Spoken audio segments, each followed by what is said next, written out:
Hello friends, welcome to grow with Shivi. तो आप सभी का स्वागत है आपके अपने चैनल ग्रो विद शिवी पर। देखिए, कुछ दिनों से जो है वीडियोस अपलोड नहीं हो पाई हैं, बट कम्युनिटी पोस्ट में जो क्वेश्चंस मैं अपलोड करती हूँ पीवाईक्यूज, वो मैंने कल भी अपलोड किए थे। ठीक है, तो आप तब तक जो है उन क्वेश्चंस को अटेम्प्ट कर सकते हो। Actually there was something problem, that's why I was unable to make videos and as of now it will be continue. Okay, आज से मैं इस चीज़ को कंटिन्यू करूँगी और आज हम पढ़ेंगे मैथ्स। और मैथ्स की क्लासेस आज से स्टार्ट हो रही है। मैथ्स की फर्स्ट क्लास है ये। इससे पहले सीडीपी की क्लासेस हो चुकी हैं और आपकी ईवीएस की क्लासेस हो चुकी हैं, और जो सीटेट के पीवाईक्यूज पूछे जाते हैं वो कम्युनिटी पोस्ट में मैं डेली अपलोड करती हूँ। तो पीवाईक्यूज जो हैं आप वहाँ से अटेम्प्ट कर सकते हैं। ठीक है, और पर्टिकुलर जब ये कंटेंट हमारा क्लियर हो जाएगा उसके बाद हम जो जितनी भी वीडियो आया करेंगी पर्टिकुलर, वो जो है पीवाईक्यूज की ही हुआ करेंगी। हम प्रैक्टिस करेंगे पीवाईक्यूज को लेकर, लेकिन अभी कंटेंट यहाँ पर चल रहा है और जो पीवाईक्यूज हैं वो आपके कम्युनिटी पोस्ट में अपलोड किए जाते हैं। उससे होगा क्या, आप यहाँ वीडियो अटेम्प्ट करोगे। ठीक है, आप वीडियो में जो भी आपको बताया जाएगा आप उसको देखोगे, उसके बाद आप जब क्वेश्चन अटेम्प्ट करोगे तो आपको पता चलेगा कि किस टाइप का क्वेश्चन आता है सीटेट में, और आप जो है वीडियो देखने के बाद उस क्वेश्चन को कर पा रहे हो या नहीं। ठीक है, तो आज हम पढ़ेंगे नंबर सिस्टम यानी संख्याओं के बारे में। तो चलिए देखिए, सबसे पहले संख्याएं कौन कौन सी होती हैं। तो देखिए, माइनस की संख्या होती है, जैसे -9 हो गया, -7 हो गया, माइनस का 5/7। ठीक है, अब फ्रैक्शन में भी कुछ संख्या होती है, जैसे -1/9 हो गया। अब अंडर रूट में आपने संख्या देखी होंगी, तो अंडर रूट में -2 देखा होगा आपने, अंडर रूट में -1 देखा होगा। ठीक है, उसके बाद आपने 0 देखा होगा, फिर प्लस का 1 देखा होगा, प्लस की भिन्न देखी होगी आपने, अंडर रूट में 3 देखा होगा, पाई सुना होगा, ई सुना होगा। तो ये जो संख्याएं होती हैं वो इसी टाइप की होती हैं। ठीक है, इसी टाइप की जो संख्याएं वो आपको देखने को मिली होंगी। अब इन संख्याओं को दो भागों में विभाजित किया गया है। कितने भागों में? दो भागों में डिवाइड किया गया है। पहला है हमारा रियल नंबर, जिसको हम बोलते हैं वास्तविक संख्याएं, और दूसरा है हमारा इमेजनरी नंबर, जिसको हम बोलते हैं काल्पनिक संख्याएं। अब देखिए, रियल नंबर वो होते हैं जिनको हम संख्या रेखा पर प्रेजेंट कर सकते हैं। ये होती है हमारी संख्या रेखा। यहाँ पर होता है 0, इधर होता है ये +1 +2 +3। ठीक है, इधर होता है हमारा -1 -2 और ये -3। अब देखिए, इमेजनरी नंबर कौन से होते हैं, तो इमेजनरी नंबर वो नंबर होते हैं जो अंडर रूट में माइनस की संख्या होती है, जैसे अंडर रूट -1। ठीक है, तो जब इसको, जैसे अंडर रूट -2 है, तो जब इसको खोला जाएगा तो इसको लिखा जाएगा 2i। क्या लिखा जाएगा? 2i, क्योंकि i² का मान होता है -1। इस तरीके से ये हो जाएगा i, इसका अंडर रूट में -2 को हम लिख सकते हैं 2i। ठीक है, तो 2i को हम संख्या रेखा पर प्रेजेंट नहीं कर सकते, इसलिए वे संख्याएं जो जिन्हें संख्या रेखा पर प्रेजेंट नहीं किया जा सकता वो हमारी होती हैं काल्पनिक संख्याएं। अब अंडर रूट में माइनस में आपको जो भी संख्या दिख जाए वो इमेजनरी संख्या होती है। ठीक है, बाकी रियल नंबर की बात करते तो अंडर रूट में माइनस की संख्या को छोड़कर जितनी भी संख्या होती हैं, -1 हो, -9 हो, -5/7 भिन्न में हो, 0 हो, 1 हो, अंडर रूट 2 हो, लेकिन माइनस में नहीं होना चाहिए। ठीक है, तो वो हमारा क्या होगा, वो सभी संख्या हो जाती है हमारी रियल नंबर। अब देखिए, इमेजनरी संख्या यहाँ पर खत्म हो जाती हैं। ठीक है, अब बात करते हैं रियल नंबर की। तो रियल नंबर को दो भागों में डिवाइड किया गया है। पहला है हमारा रेशनल नंबर, जिनको हम बोलते हैं परमेय संख्याएं। दूसरा है हमारा इरेशनल नंबर, जिसको हम बोलते हैं अपरमेय संख्याएं। अब देखिए, रेशनल नंबर कौन से होते हैं, तो -9 -7 -5/7 0। ठीक है, 1 4/3 4 5, ये सभी क्या है, रेशनल नंबर हैं। वे संख्याएं जिनको हम P/Q के रूप में लिख सकते हैं वो होती हैं हमारी रेशनल नंबर यानी परमेय संख्याएं। अब -9 है। ठीक है, क्या है, -9। तो -9 अपॉन में नीचे क्या आएगा, 1। 1 को किसी से डिवाइड करो कोई फर्क तो पड़ता नहीं है ना, -9 ही रहेगा ये।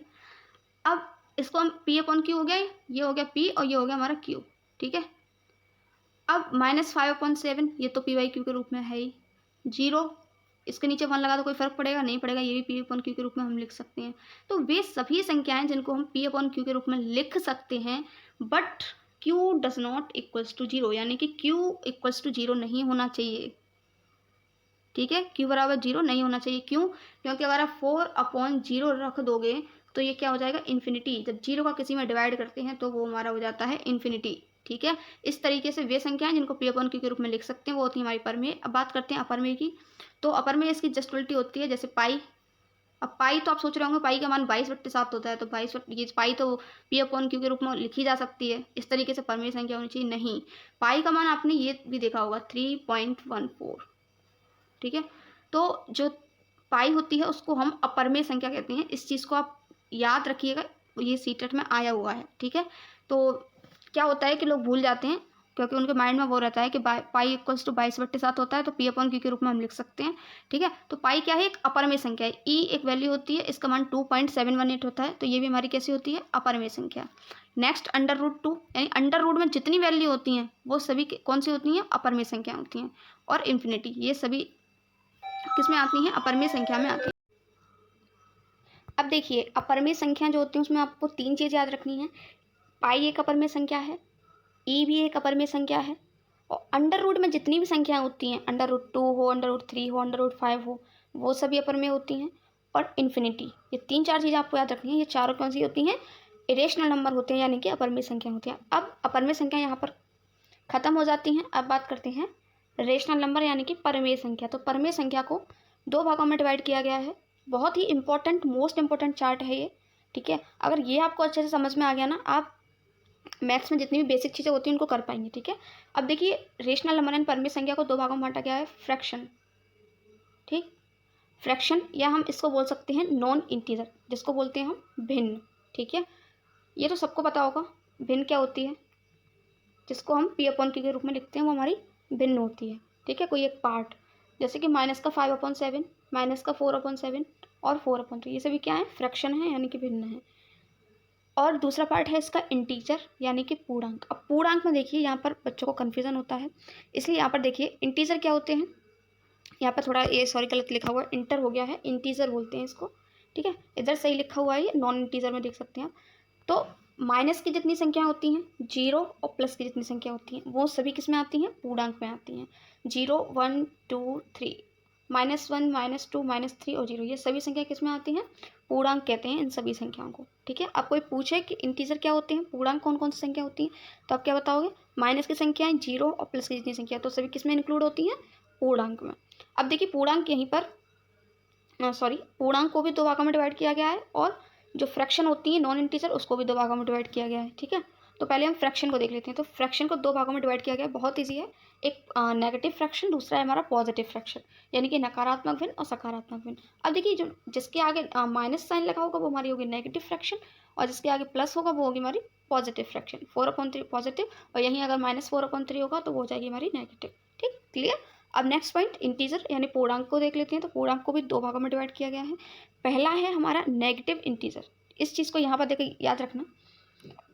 पहला है हमारा नेगेटिव इंटीजर, जिसमें हमारा माइनस की जितनी संख्याएं होंगी वो सभी आ जाएंगी, जैसे -9, -7, -101। ठीक है, अब इसका जो दूसरा पार्ट है उसको याद रखना। ठीक है, दूसरा पार्ट होता है इसका होल नंबर, जिसको हम कहते हैं पूर्ण संख्याएं। कौन सी संख्या है, पूर्ण संख्याएं, जैसे यहाँ पे लिखा हुआ है, आप देख सकते हैं, ये लिखा हुआ है पूर्ण संख्याएं। ठीक है, अब 0, 1, 2, 3, 4, 5 से लेकर इन्फिनिटी तक ये सभी संख्या होती हैं हमारी पूर्ण संख्या। कैसी संख्या है, पूर्ण संख्या। अब देखिए इसमें अंतर क्या था, देखिए पूर्णांक को मैंने आपको बताया था कि माइनस की सारी संख्याएं 0 और प्लस की सारी संख्याएं आएंगी। अब पूर्णांक को उन्होंने 2 भागों में डिवाइड कर दिया। नेगेटिव इंटीजर यानी माइनस वाली नेगेटिव इंटीजर होगी, बाकी जो संख्याएं बची वो हमारी हो जाती हैं होल नंबर, यानी कि पूर्ण संख्या, 0 से लेकर इन्फिनिटी तक। ठीक, अब हम नेक्स्ट आगे बढ़ते हैं। तो यहाँ पर ये फ्रैक्शन का खत्म हुआ। अब होल नंबर जो पूर्ण संख्या है उनको 2 भागों में डिवाइड किया गया है।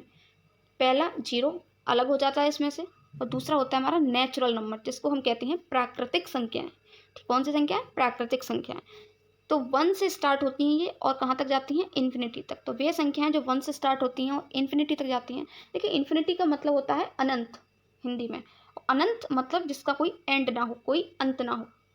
लाख, 10 लाख, अरब, 10 खरब, पता नहीं संख्याएं कहाँ तक जा सकती हैं, there is no limit. Okay, तो ये हमारे होते हैं नेचुरल नंबर। नेचुरल नंबर कहाँ से शुरू होते हैं, 1 से। और पूर्णांक कहाँ से शुरू होता है, होल नंबर यानी पूर्ण संख्या कहाँ से शुरू होती है, 0 से। आई होप कि ये चार्ट पूरा क्लियर हुआ होगा फ्रेंड्स। अब हम ये देखेंगे कि प्राकृतिक संख्या को कितने भागों में डिवाइड किया गया है। अब देखिए जो प्राकृतिक संख्या होती है उनको भी 2 भागों में डिवाइड किया गया है। पहला है हमारा सम संख्या, जिसको हम इंग्लिश में बोलते हैं इवन नंबर। दूसरा है हमारा विषम संख्याएं, जिनको हम इंग्लिश में बोलते हैं ऑड नंबर्स। पहले हम समझेंगे सम संख्याएं क्या होती हैं। तो वे प्राकृतिक संख्या मैं आपको एक्सप्लेन कर चुकी हूँ। ठीक है, तो वे प्राकृतिक संख्याएं जो 2 से पूर्णतः विभक्त हों यानी विभाजित हों यानी डिवाइड किए जा सकें, उन्हें हम कहते हैं सम संख्याएं। जैसे 2, 4, 8, 10, 12। अब 8 है, आप इसको जब 2 से डिवाइड करोगे तो 2 4 जा 8। ठीक है, 2 चौक 8। तो यहाँ पर क्या आ जाएगा, 0, यानी पूरी तरह डिवाइड हो जाए उसको हम कहते हैं सम संख्या। अब मान लीजिए यहाँ पर 3 है, जिसको दो, अब मान लीजिए हम 2 से इसको डिवाइड करेंगे तो 2 1 जा 2 यानी 2 एकम 2, 3 में से 2 गया 1। अब यहाँ 1 बच रहा है यानी पूरी तरह डिवाइड नहीं हुआ। ठीक है, तो वे संख्या हैं जिनको हम 2 से पूर्णतः जो क्या हो 2 से पूर्णतः विभाजित हो जाती हैं उन्हें हम कहते हैं सम संख्याएं। 2 4 8 10 12 14 16। ठीक है, इस तरीके से आप इन्हें याद रख सकते हैं। नेक्स्ट हम बात करते हैं विषम संख्या। तो वे संख्याएं, ये जो है इवन नंबर यानी सम संख्याएं की जस्ट उल्टी होती हैं। वे सब प्राकृतिक संख्याएं जो 2 से पूर्णतः विभाजित नहीं होती हैं उन्हें हम विषम संख्या होती हैं। जैसे मैंने अभी आपको बताया 3 का मैंने आपको बताया था, जब आप 2 से डिवाइड करोगे तो ये पूर्णतः विभाजित नहीं होगा। अब यहाँ पे 5 का एग्जाम्पल ले लेते हैं। अब जैसे कि 5 को जब आप 2 से डिवाइड करोगे तो 2 2 जा 4 और 5 में से 4 गया तो 1, पूरी तरह डिवाइड नहीं हुआ, 0 नहीं आया, तो ये क्या होगी हमारी ऑड नंबर होगी। आप इनको याद कैसे रख सकते हो, जो इवन नंबर है सम संख्या होती है वो 2 से स्टार्ट होती हैं, फिर 2 तो छोड़कर आप इसको बोल सकते हो 2 4 6 8 10 12, ये सभी क्या है हमारी सम संख्या। विषम संख्या को कैसे याद रखो, ये हमारी 1 से स्टार्ट होती हैं, 1 3 5 7, ये भी हमारी कैसे होती हैं 2 तो छोड़ना, 9 11 13 15। ठीक है, आई होप कि ये समझ में आया होगा आपको। नेक्स्ट हमारी जो प्राकृतिक संख्याएं होती हैं उनको फिर से 2 भागों में डिवाइड किया गया है, वो है भाज्य संख्याएं और अभाज्य संख्याएं। देखिए भाज्य संख्या यहाँ पर लिखा नहीं बट मैं आपको समझा दूंगी। अभाज्य संख्याएं वो होती हैं, अभाज्य संख्या को सॉरी हम इंग्लिश में बोलते हैं प्राइम नंबर, और दूसरी हमारी होती है भाज्य संख्याएं, जिसको इंग्लिश में हम बोलते हैं कंपोजिट नंबर। कंपोजिट नंबर, ठीक है। अभी हम समझ लेते हैं अभाज्य संख्याएं। तो ऐसी प्रत्येक प्राकृतिक संख्या जिसके केवल 2 गुणनखंड हों अभाज्य संख्या कहलाती है। जैसे एक एग्जांपल ले लेते हैं, 5 ले लिया हमने, जिसके ओनली 2 गुणनखंड। अब गुणनखंड कैसे निकालते हैं ये तो सबको आता होगा। अब इसको हम 2 से 5 से जाए, अभी देखिए मैं आपको 5 का बता रही थी, जब 5 के हम फैक्टर करेंगे तो ये कितने से जाएगा, 5 से कटेगा, 5 से 1 टाइम और फिर 1 से 1 टाइम, यानी इसके 2 फैक्टर हो गए। कौन कौन से, एक 5 और दूसरा 1। ठीक है, अब इसमें एक संख्या ले लेते हैं, मान लीजिए हमने ले लिया 17। ठीक है, अब 17 के आप देख लो, 17 किसी से नहीं कटेगा, सीधा कटेगा 17 से। 17 बन जाए 17 और 1 से एक बार 1। ठीक है, अब इसकी अपोजिट अगर आप 10 लेते हो, ठीक है, आपने 10 ले लिया तो 10 पहले किससे कटेगा, 2 से, 2 5, फिर किससे कटेगा 5 से 1 और फिर किससे कटेगा 1 से। तो इसके 3 फैक्टर हो गए। तो ये हमारी होती है भाज्य संख्या, यानी जिसको बोलते हैं हम कंपोजिट नंबर। समझ में आया। वे प्राकृतिक संख्या जिनके केवल 2 गुणनखंड होते हैं वो होती हैं हमारी अभाज्य संख्याएं, और जिनके 2 से ज़्यादा गुणनखंड होते हैं वो होती हैं हमारी भाज्य संख्याएं। अब अभाज्य संख्या में जो 2 गुणनखंड होते हैं, एक तो वो संख्या स्वयं होती है, जैसे मैंने 17 का लिया था तो एक तो 17 स्वयं अपना स्वयं होती है, और दूसरा क्या होती है 1। ठीक है,